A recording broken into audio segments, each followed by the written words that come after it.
Hello and welcome to the Low Limit Poker Challenge. Tonight is another disappointing night because the challenge is officially over today. And again, Ray did not want to be in the video, which is really unfortunate. The whole point of the challenge was to kind of give a realistic insight into what it's really like to play poker consistently over the long term. And we were trying to show that even though there's ups and downs in poker, if you were to make a chart of our results, pretty much the chart is trending upward and to the right, meaning that overall we are winning money. On any given month, we're winning more and more money.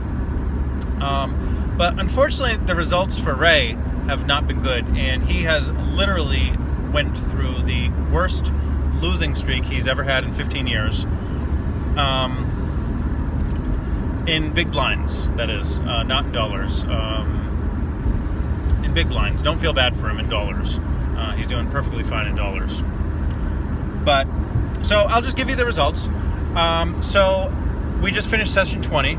Ray forfeited, so we are not going to be doing 25 sessions anymore. So after session 20, I made another $220. This session only lasted 1.5 hours. It was very, very quick, and I'll tell you about it. I'll tell you why it was very quick in a moment.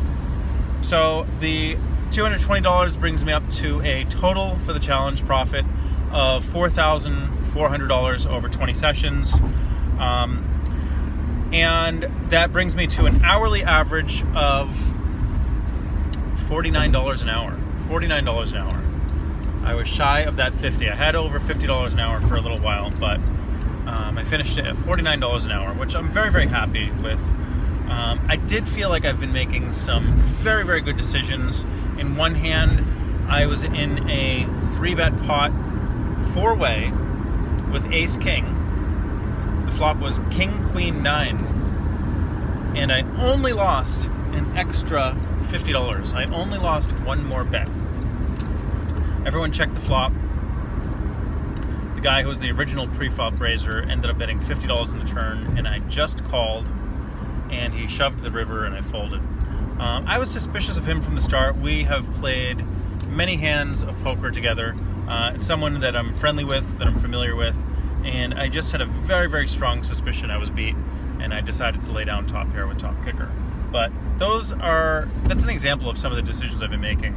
I'm very, very happy with the amount of effort I've been putting into thinking about the decisions, even little details that a lot of people would overlook. So anyway, Ray's numbers for the challenge, he finished negative $600 over 20 sessions. His hourly average is horrible. He's around negative $8 an hour, which is very, very bad, because long-term, we did plug this into our long-term chart for the year, and long-term, he is a profitable player. And I'll tell you why we quit the challenge for the night tonight. So on the turn, Ray had a full house, 7s full of 4s.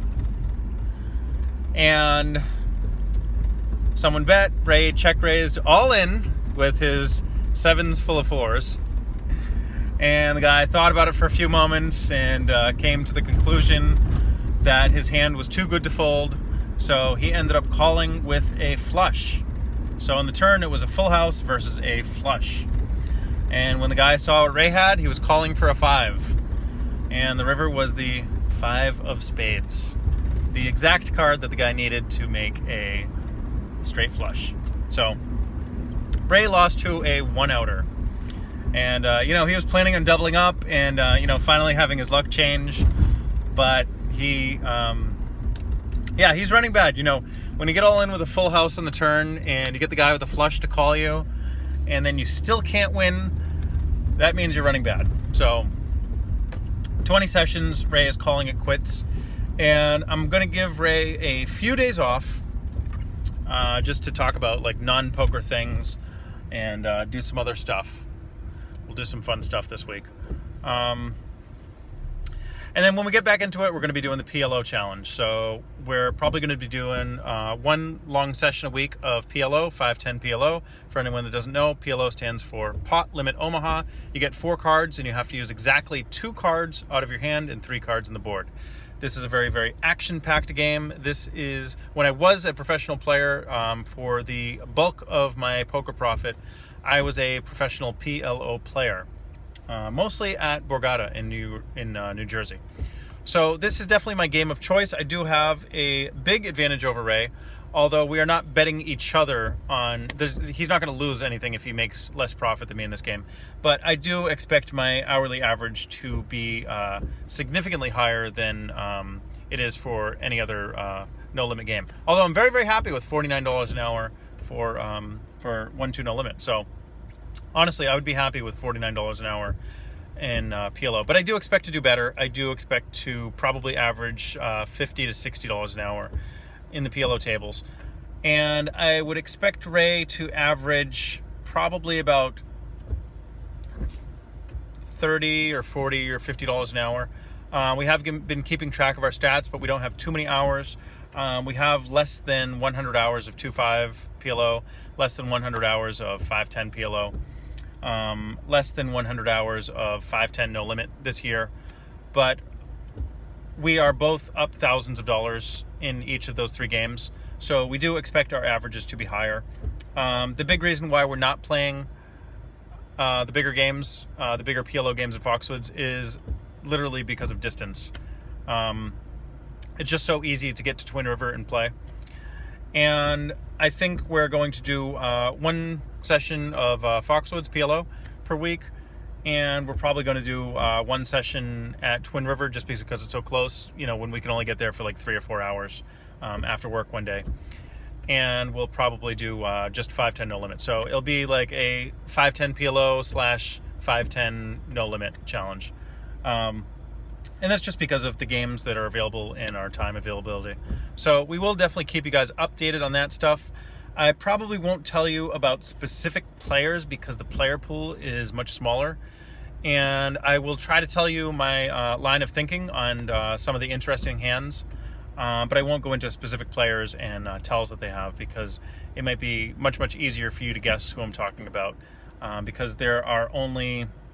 Whenever you show up to Foxwoods, there's only going to be a half dozen people that even want to play 5-10 PLO. There might only be a pool of 10 to 15 real solid regulars on a Monday night for 2-5 PLO.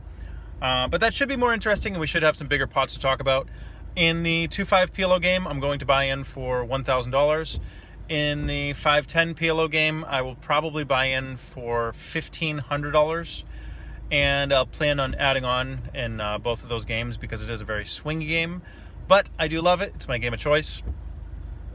When we play 5-10 no limit at Twin River, Ray tends to buy in a little shorter than me. He likes to buy in for $600 to $700 to reduce his risk. I will probably buy in for $800 to $1,000. I do like being a little bit of short stack in the 5-10 games and bigger, because I feel like a lot of times I don't need that many chips. I'm not going to be playing super high level poker. You know, it's just going to be situations where, you know, if I have them crushed, I want to be able to get all my chips in. And sometimes it's actually easier doing that when you have $1,000 or less to start. But we'll see how it goes. I'll keep you guys updated. So 1-2 low limit challenge is officially over, and we will be starting the PLO challenge next week. Guys, give me some comments or ideas. There are a couple other people that are starting their own 1-2 challenge, and they have a $5,000 bet on the results, which I wish I bet Ray, because I actually beat him by about $5,000 in this challenge. But I do expect our results to be closer in the next challenge. We're probably going to do 12 sessions of PLO, and let me see, I'll make a prediction. On the 12 sessions of PLO, I expect to be up $3,600 at the end of it all. No, actually, if we're going to be playing 8-hour sessions, I would expect to make $400 a day. So I'm gonna say I'm gonna be in the $5,000 ballpark after 12 sessions, and I think Ray will be in the plus $3,000 ballpark. So that's my prediction. Thanks for subscribing. Thanks for watching. Thanks for sharing. Thanks for the thumbs up. Have a great day, guys.